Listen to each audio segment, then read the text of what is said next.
नमस्कार, मैं हूं राज और आप देख रहे हैं प्योर पॉलिटिक्स। तो जंतर मंतर पे ये कॉकरोचों का जो ड्रामा चल रहा है उसमें प्रधानमंत्री मोदी ने इस तरह से इसको हैंडल किया है कि कॉकरोचों के बीच में आपस में ही फूट पड़ गई है। जी, इनके बीच में फूट पड़ गई है और इनके जो सबसे प्रभावी चेहरे थे सोनम वांगचुक, उन्होंने तो अपना अनशन खत्म कर दिया। अनशन ही खत्म नहीं किया, उन्होंने यह भी कहा कि भाई जिस तरह की हिंसा की खबर आ रही है वो ठीक नहीं है। उन्होंने कहा कि प्रदर्शन तो शांतिपूर्वक ही होना चाहिए, लेकिन आपने देखा होगा कि जंतर मंतर पे किस तरह से ये गुंडे मवालियों की तरह ये लोग व्यवहार कर रहे हैं, किस तरह की भाषा का प्रयोग कर रहे हैं। प्रधानमंत्री मोदी के लिए किस तरह के आपत्तिजनक शब्दों का प्रयोग किया इन लोगों ने, गाली गलौज का इस्तेमाल किया इन लोगों ने। इन सबों के ऊपर कार्रवाई होनी चाहिए। जो लोग हिंसा में लिप्त हुए उनके खिलाफ तो कार्रवाई होनी चाहिए। जो लोग प्रधानमंत्री मोदी के खिलाफ आपत्तिजनक भाषा का प्रयोग कर रहे हैं उनके खिलाफ भी कार्रवाई होनी चाहिए और उनको बिल्कुल बख्शा नहीं जाना चाहिए, क्योंकि सब कुछ सोशल मीडिया पे सब कुछ दिख रहा है। देखिए, एक बात तो बड़ी स्पष्ट है, लंबे समय से हम लोग कह रहे हैं कि इस प्रदर्शन में ये जो एंटी सोशल एलिमेंट्स हैं, इन लोगों ने कब्जा कर लिया वहां पे। ये अब छात्रों का प्रदर्शन नहीं रहा, ये छात्र पत्थरबाजी नहीं कर रहे हैं, ये छात्र गाली गलौज नहीं कर रहे हैं, ये सब ये शाहीन बाग गैंग है।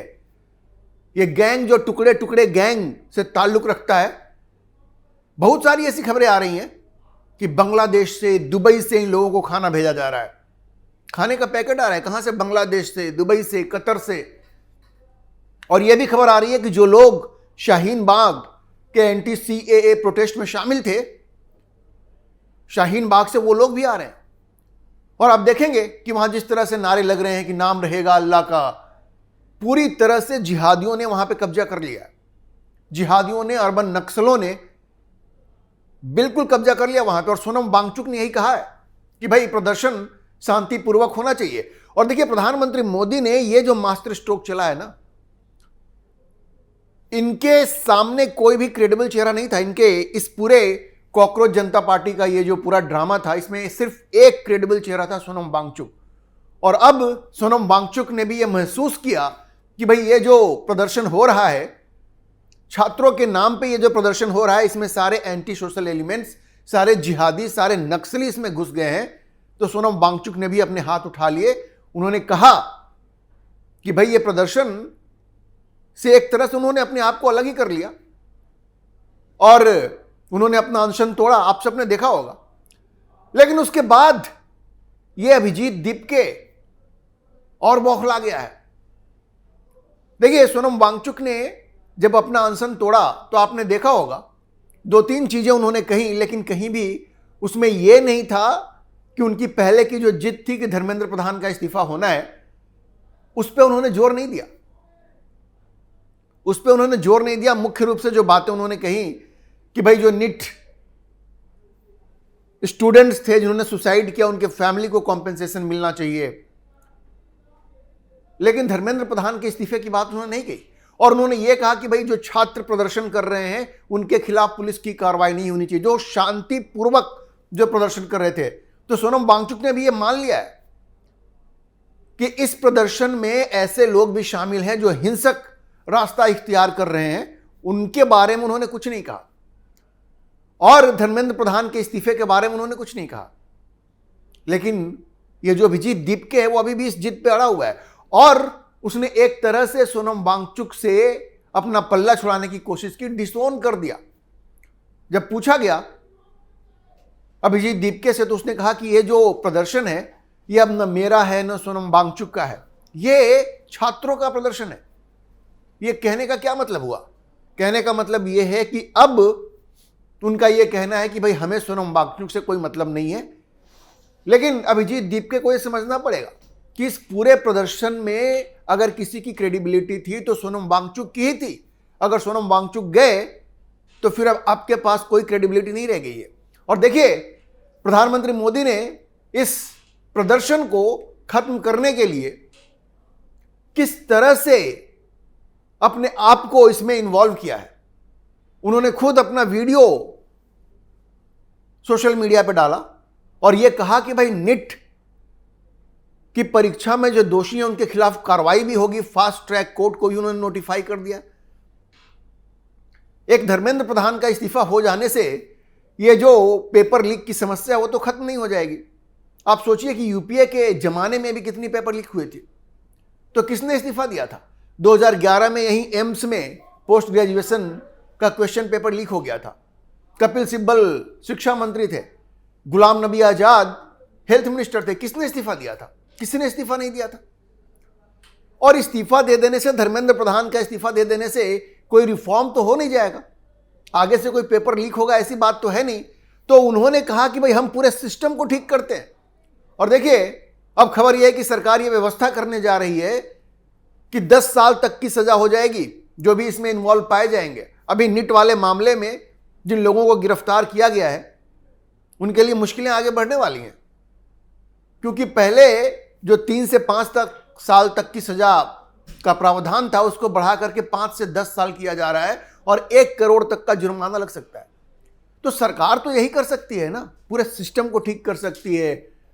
जो कानून में कमी है, सजा का प्रावधान है, उसको और स्ट्रिक्ट किया जा सकता है और सरकार वो चीज कर रही है।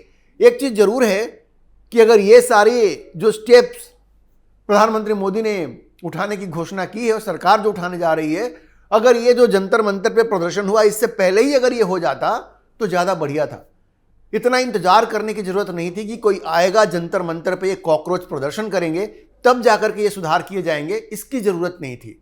देखिए, सोनम वांगचुक भले मान गए हों, लेकिन ये अभिजीत दीपके इतनी आसानी से मान जाएगा इसकी संभावना कमी है, क्योंकि यह व्यक्ति अरविंद केजरीवाल के इशारे पर काम कर रहा है, इसमें कोई शक नहीं है। इसमें कोई शक नहीं है।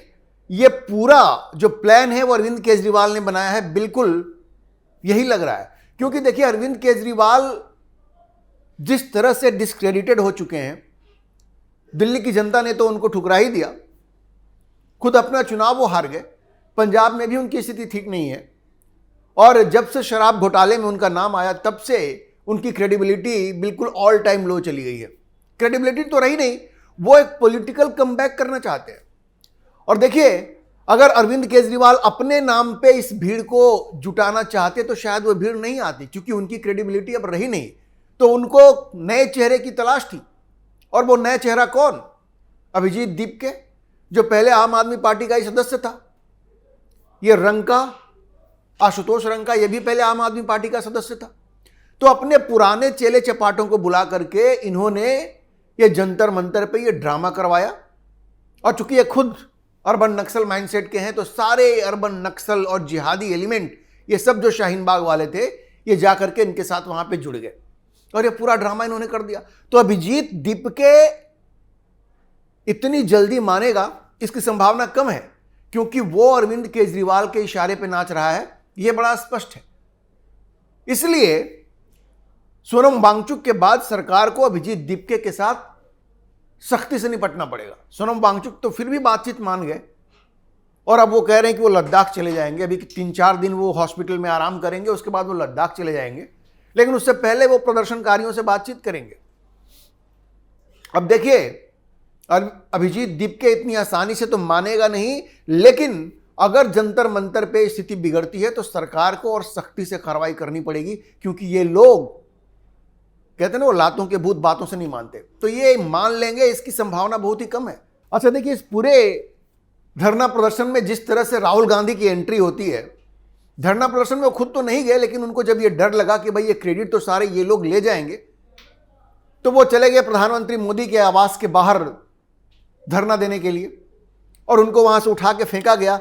लेकिन वांगचुक भी इस बात को समझते हैं कि इसका पॉलिटिसाइजेशन करने की कोशिश की कांग्रेस ने, छात्रों के इस मूवमेंट का राजनीतिकरण करने की कोशिश की। इसलिए वांगचुक की पत्नी ने भी कहा, गीतांजलि ने, कि राहुल गांधी ने जिस तरह से इस मूवमेंट का क्रेडिट लेने की कोशिश की वो ठीक नहीं था। तो ये थप्पड़ राहुल गांधी के लिए भी है, और केजरीवाल वो भी एक्सपोज हो रहे हैं, क्योंकि लोग ये समझ रहे हैं कि अभिजीत दीपके और आशुतोष रंका ये उनके इशारे पे ही काम कर रहे हैं। अच्छा देखिए, सरकार अपनी तरफ से पूरी कोशिश कर रही है। सोनम वांगचुक ने तो अपना अनशन तोड़ दिया है। सरकार कॉकरोचों से भी बातचीत कर रही है, कॉन्स्टिट्यूशन क्लब में दूसरे दौर की बातचीत हुई है जेपी नड्डा, जितेंद्र सिंह और ये आशुतोष रंका और सौरभ दास के बीच में। और देखिए इनकी जो 3 मांग है कि एक तो वो कि जो नीट के वो छात्र जिन्होंने सुसाइड कर लिया उनके परिजनों को 1 करोड़ रुपए देने की जो बात है वो तो सरकार मान लेगी। सरकार ने कहा कि ठीक है, उस पर विचार करेंगे। और जो प्रदर्शनकारी हैं उनके खिलाफ जो एफआईआर फाइल की गई है उनको वापस लेने की जहां तक बात है, सरकार उसके लिए भी तैयार है। लेकिन जो उनकी एक मांग है कि धर्मेंद्र प्रधान का इस्तीफा होना चाहिए, उसके बारे में सरकार ने बड़ा स्पष्ट कर दिया है कि भाई मंत्री कौन होगा नहीं होगा ये प्रधानमंत्री का विशेषाधिकार होता है और आप प्रधानमंत्री के विशेषाधिकार को उनसे छीन नहीं सकते। अभी गन पॉइंट पे आप नहीं कह सकते कि कौन मंत्री होगा कौन नहीं होगा। तो ये एक ऐसा विषय है जिसपे कि सरकार राजी नहीं है। उसके अलावा जो 2 मुद्दे हैं उस पे तो सरकार और कॉकरोचों के बीच में सहमति बन चुकी है। तो ये आंदोलन अब ज्यादा लंबे समय तक नहीं खिंच सकता क्योंकि सरकार और सीजेपी के बीच में लगभग एक सहमति बन गई है। अब दिक्कत सिर्फ यह है कि क्या अरविंद केजरीवाल इन कॉकरोचों को जंतर मंतर खाली करने के लिए अलाउ करेंगे, क्योंकि अभिजीत दीपके और आशुतोष रंका ये उनके इशारे पे काम कर रहे हैं। अगर ये नहीं मानते हैं तो फिर सरकार को इनके खिलाफ सख्त एक्शन लेना पड़ेगा और इनके खिलाफ कार्रवाई करनी पड़ेगी और जरूरत पड़े तो बल प्रयोग करके भी इनका तंबू वहां से उखाड़ना पड़ेगा, क्योंकि इनकी जो मांग है वो तो सरकार ने मांग ली है। बाय एंड लार्ज उनकी मांग सरकार ने मान ली है। धर्मेंद्र प्रधान का इस्तीफा होगा कि नहीं होगा या प्रधानमंत्री पे छोड़ना चाहिए। अगर आपको छात्रों की चिंता है तो सिस्टम में रिफॉर्म होना चाहिए, सिस्टेमिक रिफॉर्म होना चाहिए और उसके लिए प्रधानमंत्री ने कहा है कि हम सारे रिफॉर्म्स करेंगे, इसको और चुस्त दुरुस्त बनाएंगे और जिन लोगों ने भी पेपर लीक किया है उसको कड़ी से कड़ी सजा मिलेगी। उन्होंने ये भी कहा कि भाई जो वकील हैं, जो टॉप क्लास के वकील हैं, वो आए और उनको सजा दिलवाएं। तो सिस्टेमिक रिफॉर्म्स पे प्रधानमंत्री का जोर है। प्रधानमंत्री ये कह रहे हैं कि भाई सिस्टम को हम लोग बढ़िया बनाते हैं, उससे छात्रों का फायदा, एक मंत्री के इस्तीफे से क्या होगा। और देखिए कांग्रेस के जमाने में कितने पेपर लीक हुए। राजस्थान में जो पेपर लीक हुआ था उस पर प्रियंका गांधी ने क्या कहा था? प्रियंका गांधी ने यह कहा था कि भाई ये तो पूरे देश की समस्या है, यह सिर्फ हमारी समस्या नहीं है।